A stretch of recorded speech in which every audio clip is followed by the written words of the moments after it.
Hey all, welcome back to the channel. It's been a really long time since I have filmed a catch-up or a favourites video. I've had a lot going on and felt a little uninspired as well, but I'm back. I'm gonna sort of wrap all of those months into one chunk of favourites and not bore you too much with many of the other details. Some of the information has been interspersed in my other videos, and sometimes we just need a break from doing these things. In terms of a catch-up, so as it not to be dull and just drag it out, and because many of you also follow me on Instagram and various other avenues, you'll know the health stuff has just been really overwhelming, all intertwined into just a muddle, which I seem to be getting a grasp on now. And then many of you will know that we lost our leopard gecko. He died about a week before Christmas, and I still cannot bring myself to do a little video montage. Is that what they're called? I can't do it. I can't edit it into a video. It's too much for me. Normally I find those things cathartic, but it's not cathartic in this particular stage or this set of grieving. And isn't that the way? Grieving is always so unique. So that's kind of where I am in the catch up. I've been slowly trying to get back into my yoga practice, and people always ask me, what kind of yoga? Where do you go and do yoga? Because of all the body stuff, I now practice yoga solitary at home, and I do yoga with Adrian, whom pretty much everyone knows. And the reason that I like her is because the yoga practice it feels full and well-rounded to me. She focuses on the meditation, she focuses on the bodily experience, the natural fluxes that we'll be better at something one day and then maybe not again a couple of weeks later. It's not focused on how the pose looks, but more if it's safe and if it feels good for your body. It's not about getting as ripped as possible, which has basically been my desire since I was young. I'm working through a lot of body stuff at the moment. I'm not going to share it just because I don't feel compelled to, but in honesty, having someone who is a lot more grounded in their practice and isn't bringing that to the forefront is a very healthy way for me to engage with yoga. And I have followed her for years. So I got a gorgeous yoga mat. Well, I say gorgeous, it's very boring looking. But it's a yoga mat that helps with my alignment. It's much stiffer and firmer. It's very thin, but it stops my joints and my limbs from moving out of space and slipping, and that's how I was sort of slowly injuring myself. So that's really good. I'm really excited about my yoga mat and dipping back into practice. It's been a really vulnerable period of life for me individually, and a very challenging one in particular. But in the midst of that, I have managed to find creation still, which is really important for my well-being and my mental and emotional health. I also released a Patreon, which I had been planning on creating for the longest time. And then all of this happened, and I didn't want to bring it out when I was in the very thick of it and not being able to provide what I wanted to put forward.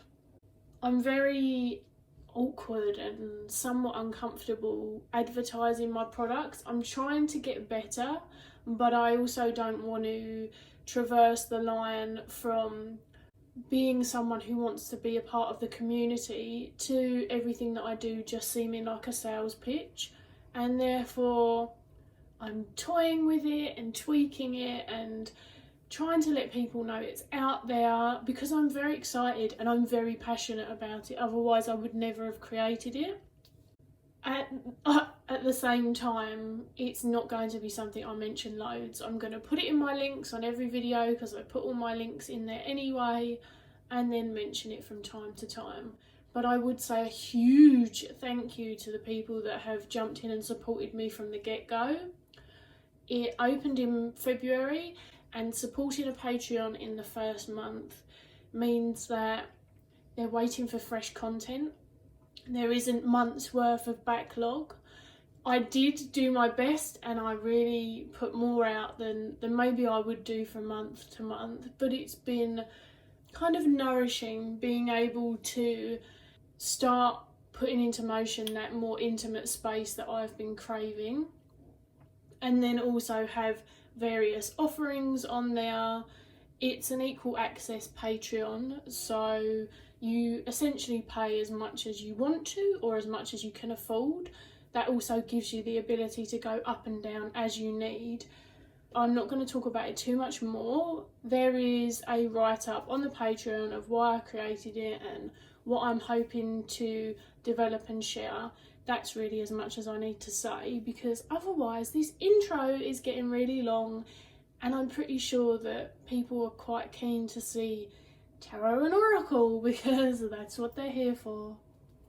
I've picked 4 favourite decks to show you for the favourites, and the reason that I'm sharing these decks is because they have been the most heavily used easily since I last did my favourites in October. There are also 4 decks that I have used as a collective for together, as well as individually or a couple of them together, and they're just ones that have become a significant selection of decks in my practice, ones that will remain, ones that aren't really under scrutiny of will they stay or will they go. I've definitely connected with them, I definitely cherish them. So it's 1 tarot deck and 3 oracles, and the tarot is the Brady Tarot. This is a deck that I was waiting for, which is really interesting because if I haven't said before, I had no intention of getting this deck. It's kind of like I was waiting for it in my practice but hadn't realised.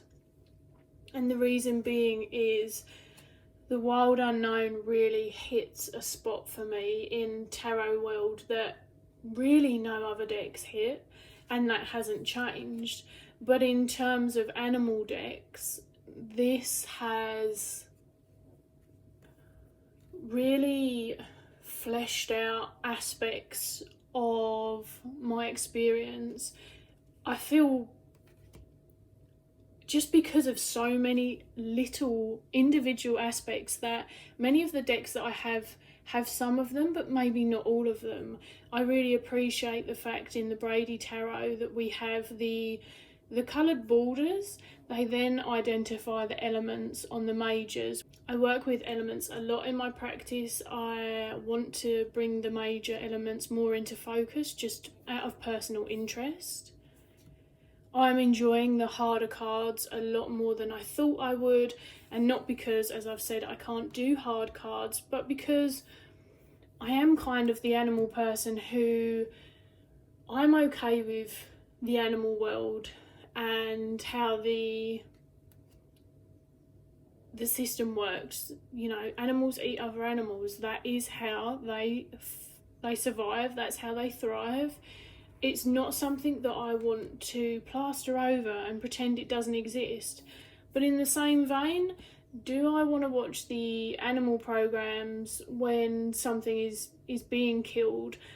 I still struggle with that personally. I watch the programs because I find the information really useful for my animal medicine practice, and again, there's that fine line between not wanting to shy away from something but not necessarily just traumatise myself for the sake of doing it. And so I'd had my reservations about this particular deck. They were reservations that never played out in the end. Does the really sad polar bear on the ice block break my heart? Yes, but is it necessary? Does it speak realms to what is going on in the world? Yes. The shapes, the colours, I'm sure that some of the stuff isn't necessarily individual to this deck, but somehow all of the collection of the style of artwork, the animals chosen, the colours, the way that I connect with it has opened up even deeper dives into the card, further creative exploration, further intuitive exploration, interesting meditations. It's just enhanced upon what I was already doing with other decks, but this just helped me tap into something. And it still doesn't quite make sense, other than, as I've said, it feels so intentional, and I love being able to reference the book to remind myself what the plants are, because I don't always remember them off the top of my head, especially as this isn't native to where I live. Just be reminded of when feathers are included in the wands, what birds those feathers came from. Like, those little gems of information in the book is what I use the book for. I don't use the book for the divinatory purposes, but the amalgamation of that information and just the way that this deck has naturally flowed into my practice has made it a really, really powerful one. I'm possibly doing a disservice to the Antique Anatomy Tarot, because I've actually used that and also the Wooden Tarot quite significantly. But I have discussed those before, and as I say, these four, I have used these four together as well. There's just something about the four of them together that really opens up a reading, and none of them seem to overwhelm the other decks. It just seems very natural. Next is the Roots and Wings Oracle. This is the newest edition. It was a replacement because my one, when it turned up, had several printing faults and things like that throughout it. So the creator kindly replaced it for me, and I've really, really fallen in love with it. I enjoyed the deck and I knew that I would love it anyway, but because of the visual disturbances and a few of those things, it slightly hindered the process for me. You can see that this is a very open space deck. I mean, whilst this card is a little bit busier than the others, it's not a busy card. There's a real flow, not just because of the watercolour, but just the way that Kat does her artwork. The more simplified selection of symbols, yet really poignant, really necessary to the story without overwhelming, and then the simple keyword, which when you're using 4 decks, it really does break it up. And when I use this with those 4, the other decks sort of navigate how this particular keyword and how this is opening up into the story of the reading. I do use this on its own. I have to say I tend to pull more than one card if I use it on its own. Otherwise, sometimes it just hasn't spoken to me in my experience when I just pull one randomly on a whim. It takes a couple. But I am a storyteller when it comes to reading the cards, so I do tend to pull more than one. I can pull one tarot card and get a story from it, but as a general rule, I'm pulling a little more. It's just a beautiful deck. I don't want to stay and gush about it, as I say, because so many people have been talking about it, but yes, I am another on the fan bandwagon. Next is the Wild Unknown Archetypes. This is beautiful. I am obsessed. We're going to do lots of spinning around because none of the cards are ever going to be the right way up all the way through.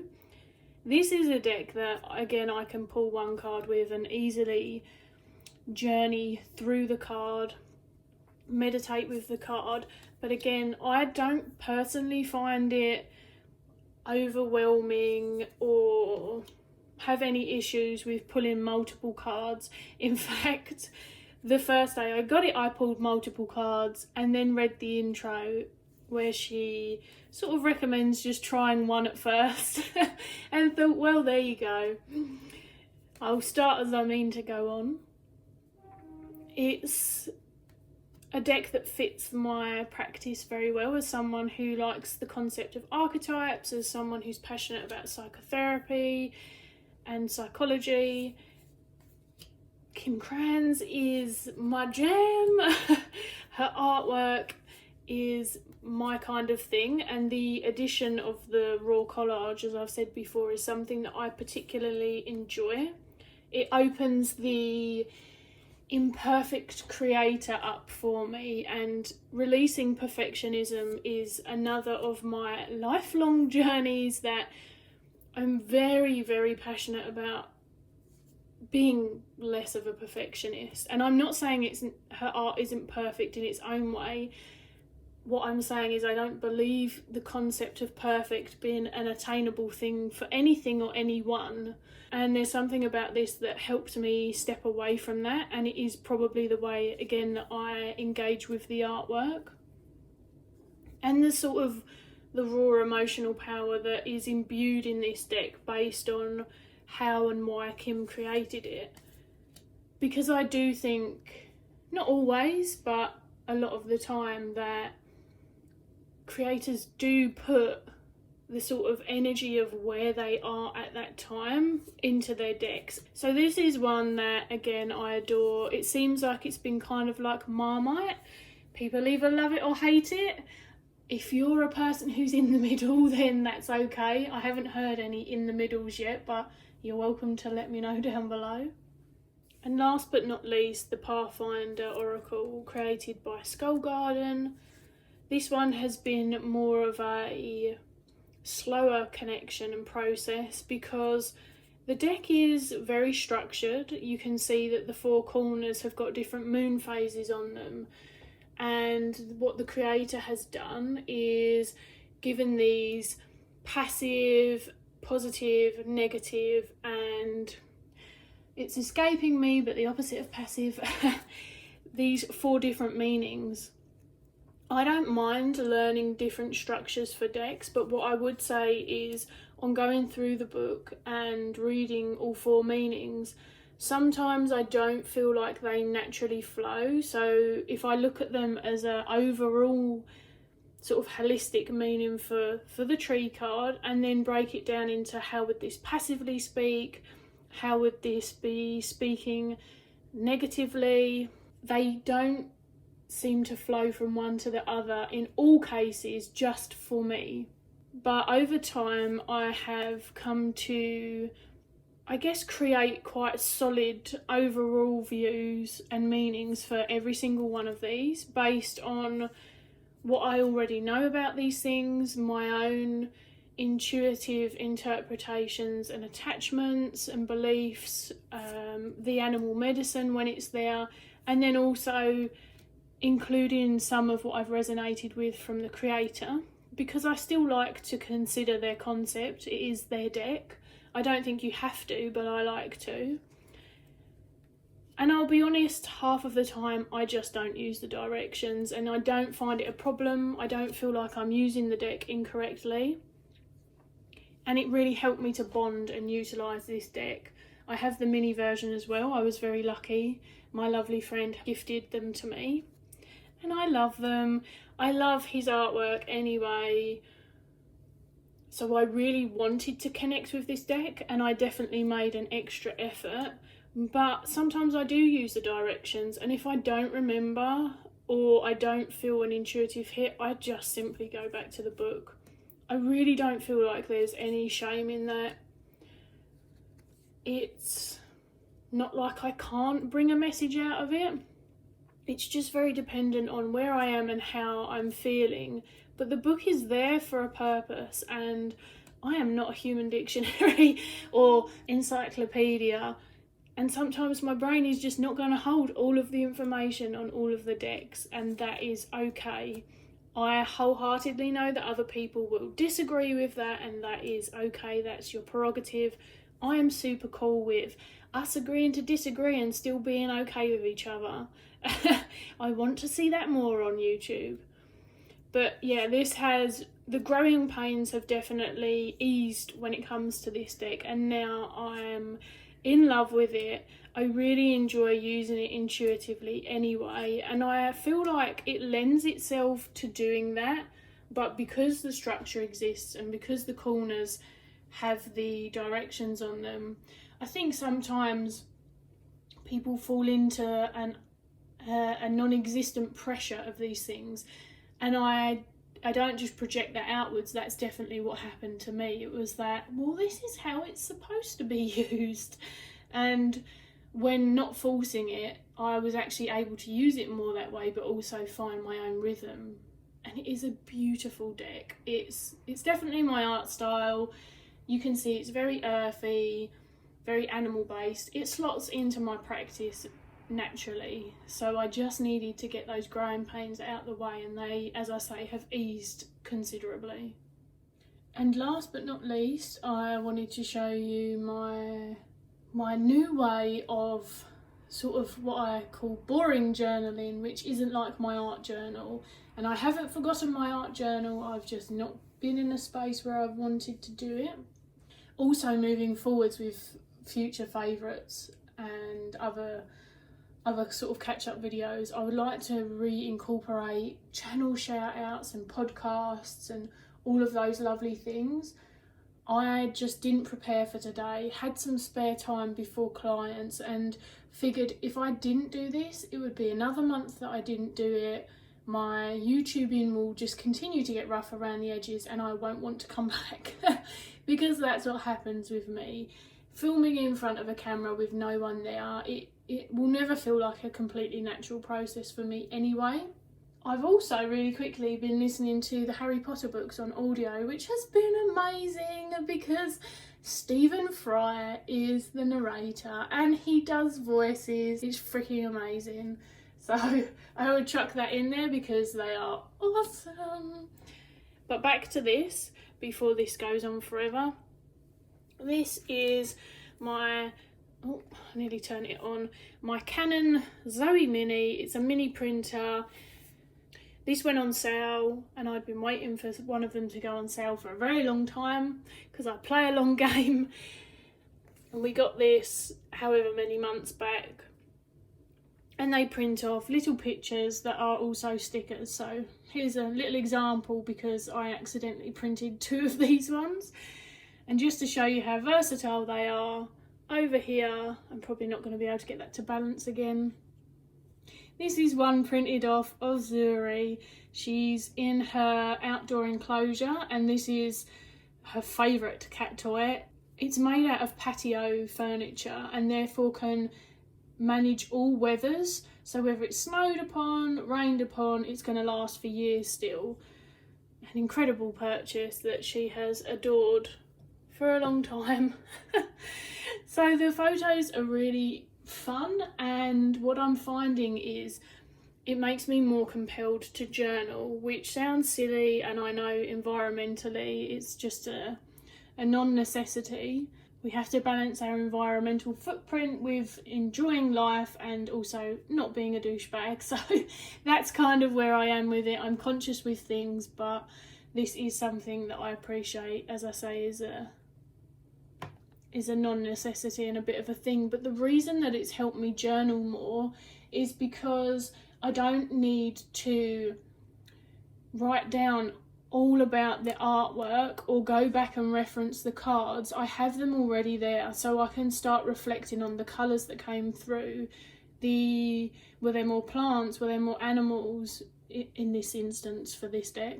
The spread positioning, it just makes the experience of journaling so much easier, and especially as someone who uses quite a lot of cards frequently in their personal spreads, it's not a daily practice. That's not something that is helpful for me at the moment or that I'm compelled to. I have done daily journaling, but at the moment it's not for me. So I wanted to find something that sparked that and that could still be a mess. I didn't want to fall into this being an art journal because I have one of those. It's fantastic, but when you're not feeling like it, it gets left for a long time, if you're me, until you do feel like it again. So I'm just going to show you it quickly.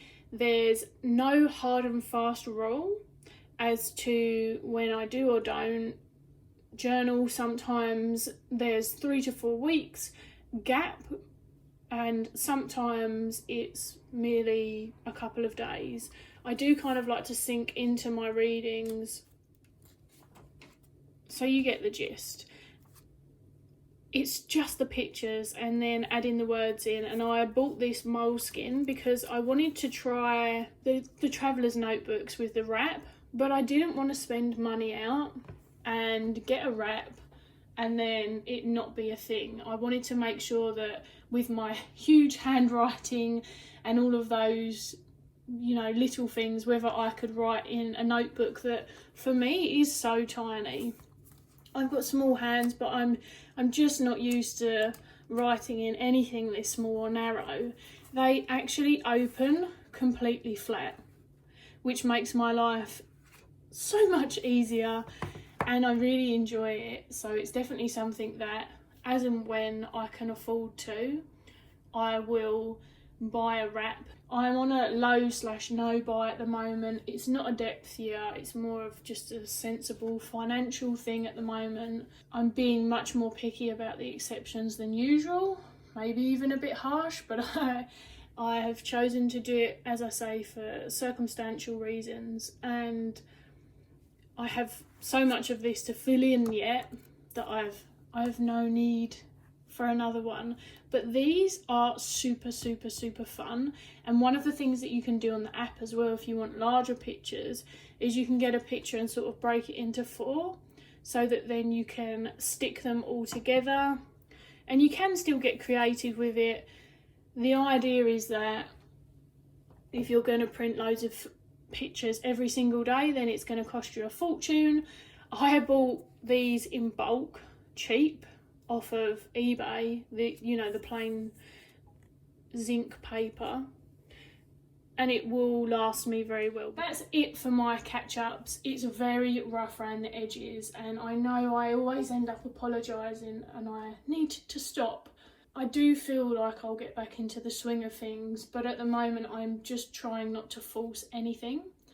If you've got any questions about the Patreon stuff, then of course feel free to ask, and we can have a discussion about it privately if you don't want to discuss below.